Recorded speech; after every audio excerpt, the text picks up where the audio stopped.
ఏ మనుషుడు కూడా భూమి మీద దేవుడు కాలేదండి. దేవుడే మనుష్య రూపం ఎత్తి లోకానికి వచ్చాడు. మనం ఎవరేమో గమ్యము తెలియని ప్రయాణం చేయకూడదని తానే గమ్యాన్ని ఏర్పాటు చేశాడు. తానే మన మార్గాన్ని సరళం చేశాడు. ఒక్క స్టేట్మెంట్ ఇచ్చాడు యేసుప్రభువు వారు, నేనే మార్గము సత్యము జీవం, నా ద్వారా తప్ప తండ్రి యొద్దకు ఇంకెవరు చేరరంటే. వేరే మార్గం లేదంటే, వేరే ఆల్టర్నేట్ లేదు మన జీవితాల్లో. ఆరాధన ఎలా చేయాలన్న విషయాన్ని ఖచ్చితంగా గమనించగలగాలి. ఈరోజు వాక్యానికి దగ్గరగా మనం జీవించగలుగుతున్నామా? సహవాసానికి దగ్గరగా జీవించగలుగుతున్నామా? దేవుణ్ణి అంగీకరించటం ద్వారా, దేవుని మాట వినటం ద్వారా మన జీవితాల్లో మేలు పొందుకుంటాం. యోహాను సువార్త 4వ అధ్యాయము 23-24 వచనాలు చదువుకుందాము. శ్రద్ధగా వినండి. అయితే యథార్థముగా ఆరాధించువారు ఆత్మతోనూ సత్యముతోనూ తండ్రిని ఆరాధించు కాలము వచ్చుచున్నది, అది ఇప్పుడును వచ్చేయున్నది. తన్ను ఆరాధించువారు అట్టివారే కావాలనని తండ్రి కోరుచున్నాడు. దేవుడు ఆత్మ గనుక ఆయనను ఆరాధించువారు ఆత్మతోనూ సత్యముతోనూ ఆరాధింపవలెను అనెను. ఇది యేసు ప్రభు వారికి ఆ దినాల్లో సమరయ స్త్రీకి ఇరువురి మధ్య జరుగుతున్న సంభాషణ.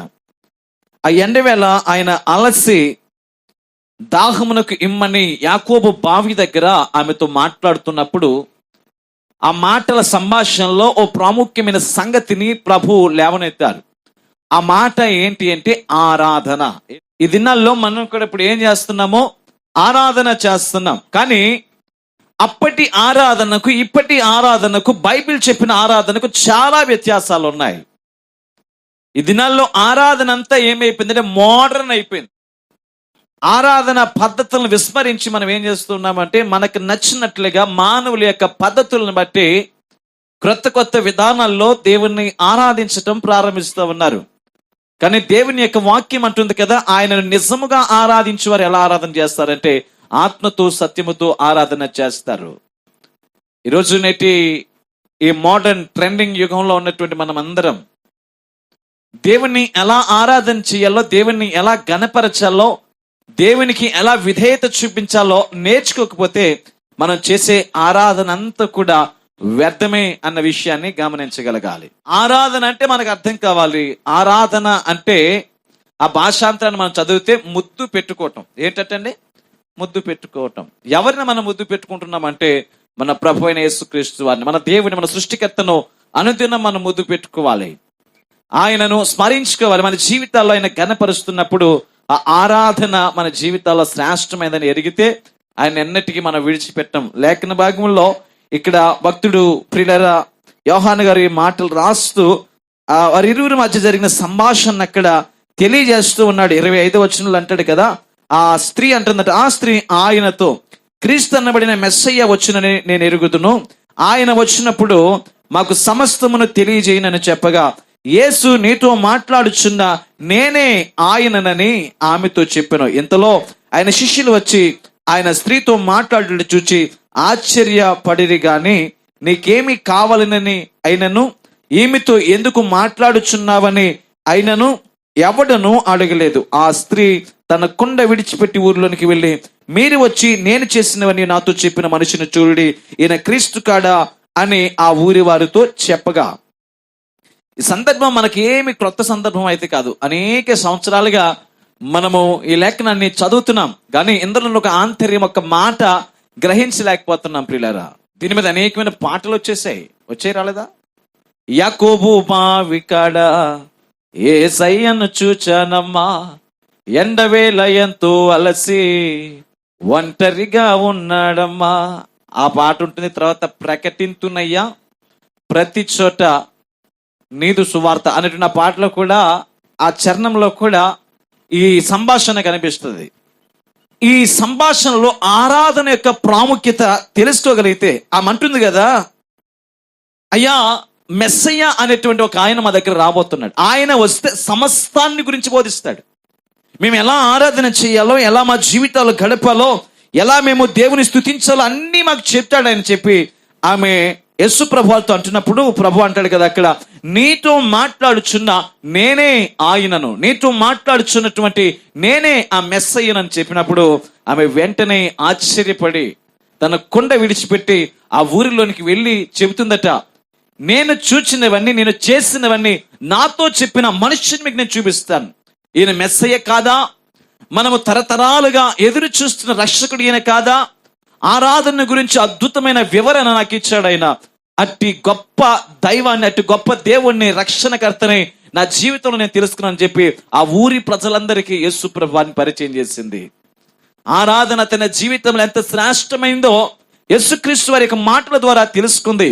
అంతకు పూర్వము ఆమె అంటుంది కదా, యేసు ప్రభు వారి మాటల్లో ఆమె అంటుందంటే అక్కడ 19వ వచనంలో మనం చదువుతాము, అప్పుడు ఆ స్త్రీ, అయ్యా నీవు ప్రవక్తవని గ్రహించుచున్నాను, మా పితరులు ఈ పర్వతమందు ఆరాధించురు గాని ఆరాధించవలసిన స్థలము యెరూషలేములో ఉన్నదని మీరు చెప్పుదురని ఆయనతో అనగా, యేసు ఇట్లా నేను, అమ్మా ఒక కాలము వచ్చుచున్నది, ఈ కాలమందు ఈ పర్వతం మీదనైనను యెరూషలేములోనైనను మీరు తండ్రిని ఆరాధింపరు, నా మాట నమ్ము అన్నాడైనా. ఆమె ఆలోచన అంతా ఏంటంటే, యూదులు నిష్ట కలిగిన వారు కాబట్టి వారు యెరూషలేము దేవాలయములోనే తండ్రిని ఆరాధన చేస్తారు. యెరూషలేములోనే దేవుడు ఉన్నాడని చెప్పి నమ్మిక ఉంది వారికి. అయితే మేము ఏమనుకున్నామంటే, మేమున్నటువంటి ఈ సమరయ పట్టణంలో ఈ పర్వతం మీద దేవుడు ఉన్నాడు మేము భావిస్తున్నాం. ప్రభు అన్నాడు అక్కడ, యేసుప్రభు అంటున్నారు, ఈ పర్వతం మీద కానీ ఈ దేవాలయములు కానీ తండ్రిని ఆరాధించే కాలం లేదు. ఇంకెందుకంటే సాక్షాత్తు ఆయనే మీ హృదయాల్లోనికి వస్తున్నాడు, ఆయనే మీ మధ్య నివసించడానికి వస్తున్నాడు. ఆయన ఎవరు అంటే ఆత్మ స్వరూపైన దేవుడు. కాబట్టి మీరు ఆయన ఆరాధించాలంటే మీరు కూడా అట్టివారు కావాలని చెప్పి ఆరాధనకు ఒక చక్కని డెఫినేషన్, నిర్వచనాన్ని ప్రభు ఇచ్చినట్లుగా ఈ లేఖనము నుండి మనం చదువుతున్నాం. ప్రియులారా, మరి పూర్వపు దినాల్లో ఎలా ఆరాధన చేసేవారంటే యెషయా గ్రంథం చదువుకుందాం. 29వ అధ్యాయము 13వ వచనం, ప్రభు ఇలాగూ సెలవిచ్చుచున్నాడు, ఈ ప్రజలు నోటి మాటలతో నా యొద్దకు వచ్చుచున్నారు, పెదవులతో నన్ను ఘనపరచుచున్నారు గాని తమ హృదయమును నాకు దూరము చేసుకుని ఉన్నారు. వారు నా ఎడల చూపు భయభక్తులు మానవుల విధులను బట్టి నేర్చుకునేవి. ఈ ప్రజలందరూ ఎలా వచ్చారంటే ఆ దినాన్ని యెషయా భక్తుని ద్వారా ప్రభు మాట్లాడుతున్నారు. నోటి మాటలతో నా యొద్దకు వస్తున్నారు వీళ్ళు, కానీ పెదవులతో నన్ను గణపరుస్తున్నారంతే. తమ హృదయాలు ఎలా ఉన్నాయట? దూరంగా ఉన్నాయి. తమ హృదయాలు చాలా దూరంగా ఉన్నాయి. వారి మనస్సు దూరంగా ఉంది. వారి తలంపుల ఉద్దేశాలన్నీ కూడా నాకు వ్యతిరేకంగా ఉన్నాయి. వారు మానవులు కల్పించినటువంటి పద్ధతులను బట్టి ఆరాధన చేస్తున్నారు. మానవుల యొక్క విధులను బట్టి నేర్చుకున్నారట ఆరాధన. మనకెవరికి ఆరాధన అంటే బహుశా తెలియకపోవచ్చు. సంఘ క్రమంలో ఒక క్రమాన్ని, ఒక కార్యక్రమాన్ని ఏర్పాటు చేసి దైవజనులు మనకంటే పెద్దవారైన మన పూర్వీకులు తరతరాలుగా సంఘ ఆరాధన అనేది ఒక దాన్ని నియమించారు. ఆ ఆరాధన మనకు తెలిసి ఎలాగా అంటే ప్రారంభ ప్రార్థన ఉంటుంది. ఆ ప్రారంభ ప్రార్థన అయిన తర్వాత ఏం చేస్తామండి, ఒక 4-5 పాటలు పాడతాం. ఆ పాటలు అయిన తర్వాత ఒక కీర్తన భాగాన్ని చదువుకుంటాము, స్తుతి ఆరాధన చేస్తాము. ఆ ఆరాధన అయిన తర్వాత సమయం ఉంటే ఒక 2-3 సాక్ష్యాలు చెప్తాం. దేవుడు చేసిన మేలులు, ఆశ్చర్య కార్యాలు, మనకున్న విజ్ఞాపనలు తెలియజేస్తాము. ఆ తదుపరి దైవజనులు ఇలాగా ఈ సమయంలో వాక్యం బోధిస్తున్నట్లుగా వాక్యాన్ని ఏం చేస్తారు? బోధిస్తారు. వాక్య సందేశం అయిపోగానే మనకు ప్రభుకి ఏదైతే మనం ఇవ్వాలనుకుంటున్నామో ఆ కానుక సమర్పించుకొని ముగింపు ప్రార్థన చేసుకుని ఆశీర్వాదం చేసుకొని ఇంటికి వెళ్ళిపోతాం. ఇదంతా ఏంటండి చెప్పండి? ఆరాధన కార్యక్రమము. అర్థమవుతుందండి? ఆరాధన కార్యక్రమము.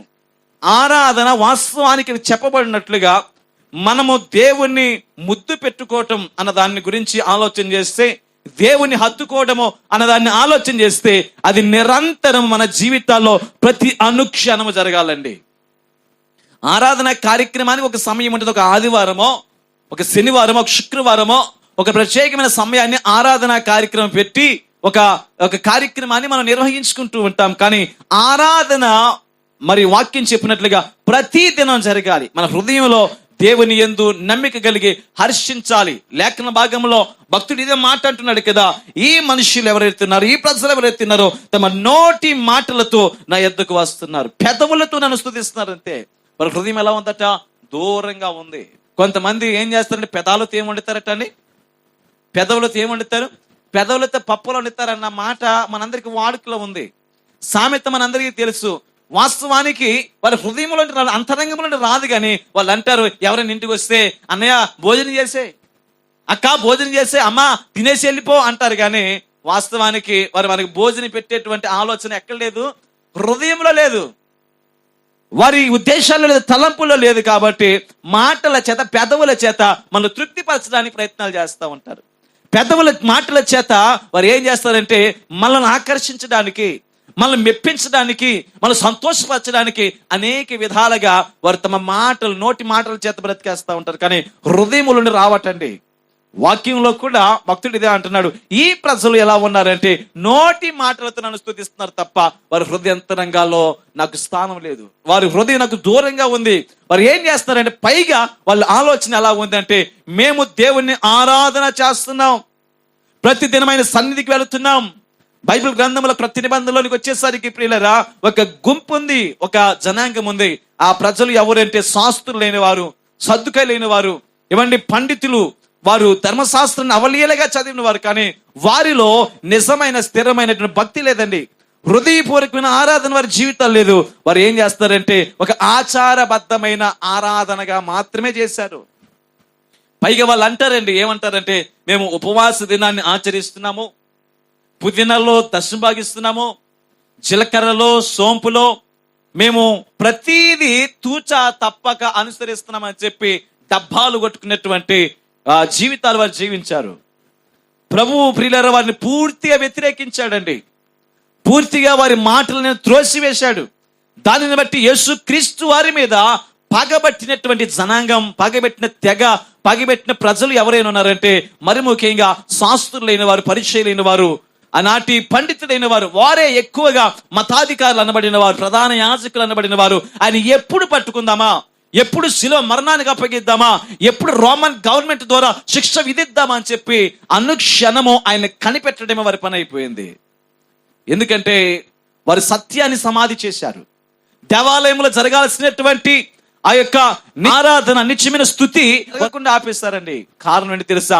వ్యాపార ప్రబుద్ధితో దేవుని ఆలయాన్ని ఏం చేశారంటే వ్యాపారపు ఇల్లుగా చేసేసారు. మనం చదివితే అక్కడ యేసుక్రీస్తు వారు పరిచర్యలకు వచ్చిన తొలినాళ్లలో ఆయన యెరూషలేములోనికి ప్రవేశం చేసినప్పుడు దేవాలయంలోనికి వెళ్ళగానే అక్కడ ఏం కనిపిస్తున్నాయట? ఎడ్లు కనిపిస్తున్నాయి, పావురాలు కనిపిస్తున్నాయి, వ్యాపారాలు చేసుకునే వారి బల్లలు కనిపిస్తున్నాయి, వాటి మీద తమ రోకలు మార్చుకునే వారు ఉన్నారు. వారిని చూసినప్పుడు యేసు ప్రభు వారు తమ హృదయం, ఆయన హృదయం పరితాపం నుండి ఒక తాడు తీసుకుని దాన్ని మడత పెట్టి ఒక్కొక్కరిని కొట్టడం ప్రారంభిస్తున్నాడు. వారి బల్లలు పడద్రోసాడట, వారి పావురాలు విసిరేశాడట. అక్కడ ఉన్నటువంటి వారందరికీ బుద్ధి వచ్చేలాగా దేవుని పక్షంగా రోషాన్ని చూపించాడు యేసు ప్రభు వారు. ఆయన అంటాడు అక్కడ, నా తండ్రి ఇంటిని మీరు ఏం చేశారు? వ్యాపార పుట్టిల్లుగా మార్చేశారు. సాక్షాత్తు యేసు ప్రభు వారి యొక్క స్వార్థ పరిచర్యలో మనం చూస్తూ ఉన్నాం. ఆరాధనకు ఒక ప్రాముఖ్యత ఉంది. వారు కేవలం ఆచారాలకు మాత్రమే పరిమితం అయిపోయారు. నేటి దినాల్లో కూడా ప్రియులారా, ఈ ప్రస్తుత దినాల్లో కార్పొరేట్ చర్చెస్లోకి వెళితే, నేను పెద్ద పెద్ద సంఘాల్లోనికి వెళితే వారు డీజే లైట్లు, సౌండ్ సిస్టమ్స్, రకరకాలైనటువంటి వ్యంగ్యపు ఆరాధనలు, కేకలు, పిచ్చి పిచ్చి గంతులు, డ్యాన్సులు వేస్తూ ప్రియులారా ఆత్మ సంబంధమైన ఆరాధనకు బదులు మానవులు కల్పించిన పద్ధతులను బట్టి ఆరాధన చేస్తూ ఉన్నారండి. ఇది ఒక వివాదాస్పదమైనటువంటి టాపిక్ గా నేటి దినాల్లో సోషల్ మీడియాలో తెగ వైరల్ అవుతున్న వీడియోస్. పిచ్చి పిచ్చి గంతులు వేస్తూ, కేకలు వేస్తూ, భాషలు మాట్లాడుతూ అర్థం కాని ఆరాధనలో వారు ఉండిపోయి ఇదే ఆరాధన అని చెప్తూ కొన్ని రాంగ్ స్టేట్మెంట్స్ ఇస్తున్నారు. ఏమని? దావీదు వలె మేము ఆరాధన చేస్తున్నాం. దావీదు చేసిన ఆరాధన ఇలా ఎవరో ఒకరు కొరియోగ్రాఫర్ వచ్చి, ఎవరో ఒకరు నేర్పించి, ఎవరో ఒకరు చెప్పి, ఎవరో ఒకరి ద్వారా బోధింపబడిన ఆరాధన కాదు. అది ఆత్మ సంబంధమైన ఆరాధనగా దేవుని హృదయమారా కనపరిచినటువంటి పరిస్థితులు దావీదు భక్తుని జీవితంలో ఉన్నాయి. ఆరాధనకు ఒక ప్రాముఖ్యత లేఖనం ఇచ్చింది.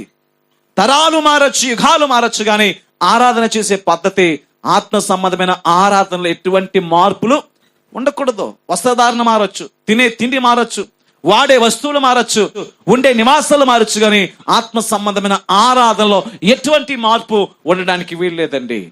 మనల్ని మనం సమర్థించుకోవడానికి దేవుని దగ్గర రావట్లా, మనల్ని మనం సరి చేసుకోవడానికి దేవుని సన్నిధికి వస్తున్నాము. అందులో ఆరాధన చాలా ప్రాముఖ్యమైనది. దేవునికి నీవు ఇవ్వవలసిన నిండు కొలత ఏంటి అంటే నీ హృదయపూర్వకమైన ఆరాధన, నీ పెదవుల్లో చిరు జీవ ఫలం, నీ నాలుక ఆయన స్తుతించాలి. అదే ప్రభు కోరుకుంటూ ఉన్నాడు. లేఖనాన్ని దయచేసి చూద్దాము. ఒక 2-3 మాటలు చెప్పి నేను లేఖనాన్ని ముగిస్తాను. నిర్గమకాండం మనం చదివితే 20 అధ్యాయము 3-4 వచనాల్లో, నేను తప్ప వేరొక దేవుడు నీకు ఉండకూడదు, నీళ్ళయందే గాని యుండు దేని రూపమునైనను విగ్రహమునైనను నీవు చేసుకునకూడదు, వాటికి సాగిల పడకూడదు, వాటిని పూజింపకూడదు. విగ్రహము అనగా మనం అనుకున్నట్లుగా ఈ దినానికి కూడా ఏమంటే ఒక రాతి బొమ్మ లేదా ఒక రాతి విగ్రహము, ఒక చెక్క విగ్రహమే అనుకుంటే పొరపాటండి. ఈరోజు విగ్రహాలు అనేకమైన రూపాలు దాల్చాయి. ఈరోజు విగ్రహం అనగా మనం దేన్నైతే ఎక్కువగా ప్రేమిస్తున్నామో, దేనినైతే మన జీవితాల్లో ఎక్కువ ప్రాధాన్యత కలిగి ఉన్నామో అలాంటిది ప్రతిదీ విగ్రహమే. ఈరోజు మరీ ప్రాముఖ్యంగా ప్రతి ఇంట్లో ఒక సెల్ ఫోన్ ఉంటుంది, ఒక టీవీ ఉంటుంది. ఇవి ఎక్కువగా దేవుని సమయాన్ని దొంగిలిస్తున్నాయి, ఆరాధన సమయాన్ని దొంగిలిస్తున్నాయి. కుటుంబాల మధ్య ప్రేమ ఏమైనా చెడిపోవడానికి, ఆప్యాయత అనురాగాలు కనుమరుగైపోవడానికి కారణం అయిపోయి ఎక్కువగా మన దేనితోనైతే సమయాన్ని స్పెండ్ చేస్తున్నామో, ఎక్కువ దేన్నైతే ప్రేమిస్తున్నామో అదే మన జీవితాల్లో విగ్రహాలుగా తయారవుతున్నాయండి. ఒక దినాన్ని దేవుడు ఒక వ్యక్తిని పరీక్షించి ఆయన జీవితంలో తన కడుపున పుట్టిన కుమారుడు ఒక విగ్రహం అయిపోయాడు. తన కడుపున పుట్టినటువంటి ఆ కుమారుడే అన్నిటికంటే శ్రేష్టం అయిపోయాడు. వారిని సృజించిన సృష్టికర్తను మర్చిపోయినప్పుడు దేవుడు అన్నాడు, నీ ఒక్కగానొక్క కుమారుడైనటువంటి ఇస్సాకు నాకు బలిగా అర్పించన్నాడు. ఆయన దేవుని కంటే మనం ఏది ఎక్కువ ప్రేమిస్తాం? మన పిల్లలను ప్రేమించినా, కుటుంబంలో దేన్ని ప్రేమించినా, దేన్ని ఇష్టపడినా, ఈ దేనికి ఎక్కువ సమయం ఇస్తున్నామో అలాంటివి ఏవైనా మన జీవితాల్లో విగ్రహాలే. అది నాలో వాస్తవంగా రాయబడినటువంటి ఈ మాట ఆనాటి ఇశ్రాయేలు ప్రజలకు దేవుడు ఒక ఆజ్ఞగా ఇచ్చాడు. ఆ ఆజ్ఞలో ఒక మాట ఏంటంటే, నేను తప్ప వేరొక దేవుడు నీకు ఉండకూడదు. ఎందుకని నేను రోషం కలిగిన దేవుడు, నేను ఆకాశమందు పైన ఆకాశమందే గాని క్రింద భూమి ఎందే గాని నీళ్ళ ఎందు దేని రూపాన్ని మీరు చేసుకోకూడదు, విగ్రహాలకు మీరు సాగిల పడకూడదు, పూజింపకూడదు అని చెప్పాడు. ఈరోజు చాలా మంది దైవజనులు కూడా పూజన చేస్తా ఉన్నారు. పాస్టర్ గారులకు కూడా ఏం చేస్తున్నారని చాలా మంది కాళ్ళు మొక్కేస్తా ఉంటారండి. తప్పండి. ఇది గౌరవించండి, వందనాలు చెప్పండి, ప్రార్థన చేయించుకుని చాలు, అక్కడి వరకే. ఏ మనుషుడు కూడా భూమి మీద దేవుడు కాలేదండి, దేవుడే మనుష్య రూపం ఎత్తి ఈ లోకానికి వచ్చాడు. మనం ఎవరేమో అలసిపోకుండా, మనం ఎవరేమో గమ్యము తెలియని ప్రయాణం చేయకూడదని, మనం ఎవరు ప్రియులారా మన గమ్యం కొరకు గమనం కొరకు పరిగెత్తకూడదని చెప్పి తానే గమ్యాన్ని ఏర్పాటు చేశాడు, తానే మన మార్గాన్ని సరళం చేశాడు. ఒక్క స్టేట్మెంట్ ఇచ్చాడు సుప్రభారు, నేనే మార్గము సత్యము జీవం, నా ద్వారా తప్ప తండ్రి యొద్దకు ఇంకెవరు చేరలేరట. వేరే మార్గం లేదట, వేరే ఆల్టర్నేట్ లేదట మన జీవితాల్లో. ఆ పరలోక రాజ్యపు మార్గములో ఈ జీవన యాత్ర చేస్తున్నటువంటి మనము ఆరాధన ఎలా చేయాలన్న విషయాన్ని ఖచ్చితంగా గమనించగలగాలి. ఈరోజు వాక్యానికి దగ్గరగా మనం జీవించగలుగుతున్నామా? సహవాసానికి దగ్గరగా జీవించగలుగుతున్నామా? లేఖనములు అంటాడు అక్కడ, ద్వితీయోపదేశకాండం 6:13 చదివితే, నీ దేవుడైన యెహోవాకు భయపడి ఆయనను సేవించి ఆయన పేరట ప్రమాణము చేయవలను. యెహోవాకు భయపడి ఆయన సేవించాలి. ఈరోజు ఎంతమంది దేవునికి భయపడుతున్నారు? దేవుడు నన్ను చూస్తున్నాడు, దేవుడు నా మనవి ఆలకిస్తున్నాడు, దేవుడు నన్ను ప్రతి దినము గమనిస్తున్నాడు అని భయపడే ప్రతి ఒక్కరు కూడా ఆరాధన చేయటం మానరటండి. వారి జీవితాల్లో దేవుణ్ణి గణపరచడం మారడట. కీర్తనకారుడు అంటాడు 95వ కీర్తన 6-7 వచనాల్లో చదివితే, ఆయన మన దేవుడు, మనము ఆయన పాలించు ప్రజలము, ఆయన మేపు గొర్రెలము. 7వ వచనం అండర్లైన్ చేసుకోండి. రండి నమస్కారము చేసి సాగిల పడుదుము, మనల్ని సృజించిన యెహోవా సన్నిధిని మోకరించుదుము. నేడు మీరు ఆయన మాట అంగీకరించిన ఎడల ఎంత మేలు. దేవుణ్ణి అంగీకరించటం ద్వారా, దేవుని మాట వినటం ద్వారా మన జీవితాల్లో మేలు పొందుకోమండి. ఈరోజు మన పిల్లలే మన మాట వింటే మనం తెగ సంబరపడిపోతా ఉంటాం. వాళ్ళు ఏదైనా అడిగితే కాదనుకుండా ఇస్తాం. వాళ్ళకి ఏది ఇష్టమో ముందుగా తెలుసుకుని దాన్ని కొని పెడతాం. ఎందుకంటే మన పిల్లలను మనం అంతగా ప్రేమిస్తున్నాం కనుక వారు విధేయులై ఉన్న విధానాన్ని బట్టి మాట విన్న పిల్లలకు ఏదైనా చేయాలనిపిస్తుంది. అలాగే దేవుడు కూడా ప్రియులరా మన మాట, ఆయన మాట మనం వినాలని కోరుకుంటున్నాడట. ఆయనకు ఆరాధన చేయాలని ఆయన భావిస్తున్నాడట అండి. మన జీవితాల్లో మేలులు జరగాలని కోరుకుంటే, మన జీవితాల ఆశీర్వాదాన్ని పొందాలని కోరుకుంటే మనము ఆయనకు సన్నిహితంగా జీవించడానికి ఇష్టపడదాం. ప్రేమను వృద్ధి చేసుకుందాం. సహవాసంలో ప్రియులరా ఆయనతో వేరు పారిన వారమై ఉండడానికి ఇష్టపడదాం. ప్రియులరా ఈరోజు ఈ రాత్రి దేవుని వాక్యాన్ని వింటుండగా అనేకమైన సంగతులు ప్రభు మనకు ఆయన తన లేఖనము నుండి తెలియజేస్తూ ఉన్నాడు. ప్రతి మాట కూడా మన జీవితాల్లో చాలా శ్రేష్టమైనది అనేటువంటి సందర్భాన్ని గ్రహించి ప్రియులరా హృదయముతో దేవుని స్తుతించడానికి ఇష్టపడదాం. అట్టి కృప ప్రభు ఈ రాత్రి మనందరికీ సమృద్ధిగా అనుగ్రహించి నడిపించును గాక. ఆమేన్. దయచేసి అందరూ ప్రార్థనలో ఏకీవంచని ప్రార్థన చేసుకుందాం. దయచేసి అందరూ ప్రార్థన చేసుకుందాము. ఈ రాత్రి ప్రభు మాట్లాడిన క్లుప్త సందేశం, కొన్ని వాక్కులు మనం విన్నాం. ప్రభు మనందరినీ బలపరిచిన విధానాన్ని బట్టి అసలు ఆరాధన అంటే ఏంటి, దేవునికి ఇవ్వాల్సింది ఏంటి? ఆయనకి ఇవ్వాల్సింది మొదటిగా మన హృదయాన్ని ఇవ్వాలండి. నిండు కొలతతో మన హృదయం ప్రభు దగ్గర ఎటువంటి అరమరిక లేకుండా, ఎటువంటి దాపరికాలు లేకుండా, ఎటువంటి ప్రియులరా హృదయముల మత్సరము లేకుండా శుద్ధమైన హృదయంతో ప్రభుని ఘనపరచగలిగితే, వాక్యంలో అంటాడు యేసు ప్రభు వారు అన్నారు ఒక మాట, హృదయ శుద్ధి గలవారు ధన్యులు, వారు దేవుణ్ణి చూస్తారు అని చెప్పి అన్నాడు. సమరయ స్త్రీతో ప్రభు అన్నాడు, అమ్మా ఒక కాలం వస్తుంది, ఆ కాలాన్ని ఆయన చేసే ఆరాధన ఎలా ఉంటుందంటే ప్రతి మానవుడు, ప్రతి శరీరి ఇక ఆత్మతో ఆరాధించటం ప్రారంభిస్తారు. ఇక బలి అర్పణలు ఉండవు, ఇక దహన బలులు ఉండవు, ఇక హోమాలు ఉండవు, ఇక రక్త పానీయార్పణలు ఉండవు. ఇక ఆయనను ఆరాధించాలంటే వారి హృదయమే పానార్పణంగా వారు పోయబడబోతున్నటువంటి దినాలు రాబోతున్నాయి. సాక్షాత్తు ఆయనే వారి మధ్య సంచరిస్తున్నాడు. ఎందుకంటే ఆయన ఆత్మస్వరూపి కనుక వారు కూడా అట్టివారే కావాలని తండ్రి ఆలోచన కలిగి ఉన్నాడు అని చెప్పి యేసు ప్రభు వారు ఒక చక్కని సందేశాన్ని ఆ దినాన్ని సమరయ స్త్రీకి ప్రభు బోధించాడు. అదే మాటలు ఈ దినాల్లో మనం కూడా వింటున్నాం. ప్రియులారా నేటి దినాల్లో అనేకమైన ఆరాధన పద్ధతులు వచ్చేసాయి, మానవులు కల్పించిన విధులు వచ్చేసాయి, వింత వింత విన్యాసాలు వచ్చేసాయి. ఏవండి లోకంలో లోకస్తులు చేస్తున్నటువంటి లోక మర్యాద కలిగిన ఏవండి పిచ్చి పిచ్చి కుంపిగంతులతో ఆరాధన చేస్తున్న ఆరాధన పద్ధతులు మనం చూస్తున్నాం. వాటికి దూరంగా ఉండి మన దేవుణ్ణి హృదయంతో ఆరాధించడానికి ఇష్టపడదాం. నటన ఆరాధన వద్దు. ఈ లోకపు నటన గతించునని దేవుని వాక్యం చెబుతుండగా ఈ రాత్రి మనం అందరము సిద్ధపడి దేవుని సన్నిధిలో ఒక ఒప్పుకోలుతో ఒక మాట చెబుదాం. ప్రభువా అయ్యా మేమందరము నిన్ను ఆరాధిస్తుండగా మా ఆత్మతో నిన్ను ఆరాధించే కృప దయచేయండి, సత్యముతో నిన్ను ఘనపరిచే కృప దయచేయండి అని చెప్పి ప్రార్థన చేద్దాం.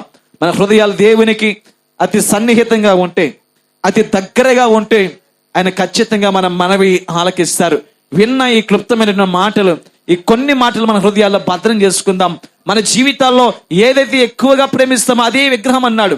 కాబట్టి విగ్రహాలకు మన జీవితాల్లో చోటు లేదండి. మనకు ఉన్నటువంటి దేవుడు ఎవరైతున్నారో ఆ ప్రభు మీద ఆధారపడి మన ఆత్మ ఆయనలో మమేకమై ఆత్మ పారవశ్యంతో ప్రభుని అనుదినము అనుక్షణము ఆరాధన చేద్దాం. దయచేసి రెండు చేతుల పైకి తీసే నామం స్తుతించండి. ప్రభువానికి స్తోత్రమయ్యా, స్తోత్రమయ్యా, స్తోత్రమయ్యా. సర్వాధికారి అయిన దేవానికి స్తోత్రం, స్తోత్రము, స్తోత్రము. ఆత్మతోనూ సత్యముతోనూ ఆయన ఆరాధించేటువంటి కృప దేవుడు మనకి ఇవ్వబోతున్నాడు. ఈ రాత్రి మనం అందరము కూడా మన ఆత్మతో సత్యముతో ప్రభువును స్తుతించాలి. ప్రభువానికి స్తోత్రము, స్తోత్రము, స్తోత్రము, స్తోత్రము. మరి పర్వతముల మీద ఆరాధించేటువంటి సమయం కాదు, కొండల మీద ఆరాధించేటువంటి సమయం కాదు. మరి దేవునికి ఇష్టమైనది ఏమిటి అంటే హృదయమారా ఆరాధించడం కావాలి. పద్ధతి ప్రకారంగా ఆరాధించడమో, లేకపోతే ఆచారబద్ధంగా ఆరాధించడమో, లేకపోతే ఎవరో చెప్పారని అలవాటు ప్రకారంగా ఆరాధించడమో కాదంట. హృదయమారా ఆరాధించాలి. ఎందుకు అంటే మీ హృదయమే నా ఆలయం అంటున్నాడు. ఆ హృదయంలో నేను నివసిస్తానన్నాడు. నీవు ఒక్క మాట నా దేవుని మనసారా పిలవగలిగితే, అబ్బా తండ్రి అని మొర్రపెట్టగలిగితే మాట్లాడగలిగితే ఆయన ఇదిగో నేనున్నాను అంటున్నాడు, ఇదిగో నేను నిన్ను ధైర్యపరుస్తాను అంటున్నాడు, ఇదిగో నేను నీకు సమాధానం ఇస్తానంటున్నాడు, ఇదిగో సదాకాలము నేను మీతో వస్తాను అంటున్నాడు. నోరారా పిలవగలుగుతున్నావా? ఎందుకు ఇంకా అలక్ష్యంగా ఉంటున్నావు? ఎందుకు ఇంకా యామరపాటుగా ఉంటున్నావు? ఎందుకు ఇంకా లోకములో ఉండేటువంటి తలంపుల చేత ఉండిపోతున్నావు? ఒక చిన్న మాట నీవు పిలవగలవా? యేసయ్యా నీవు నాతో ఉండాలి, యేసయ్యా నీవు నా కుటుంబంలో ఉండాలి, యేసయ్యా నీవు నా హృదయంలో ఉండాలి అని ఒక్క మాట చెప్పగలుగుతున్నావా? నీ హృదయమే నా దేవుని ఆలయమై ఉన్నది. సమరయ స్త్రీతో ఆయన మాట్లాడుతున్నాడు. ఎత్తైన స్థలం మీద జరిగే ఆరాధన కాదు నాకు ఇష్టం, పర్వతముల మీద జరిగే ఆరాధన కాదు నాకు ఇష్టం, ఆచారబద్ధంగా జరిగే ఆరాధన కాదు నాకు ఇష్టం. నీ హృదయంతో చేసే ఆరాధన కావాలి నాకు. పెదవులైతే స్తుతిస్తున్నాయి, కానీ హృదయం ఎందుకో దేవునికి దూరంగా ఉంది. ఈరోజు ఎందుకు దేవుని సన్నిధానమునకు మనం రాలేకపోతున్నామంటే మన హృదయం దేవునికి దూరం అయిపోయిందండి.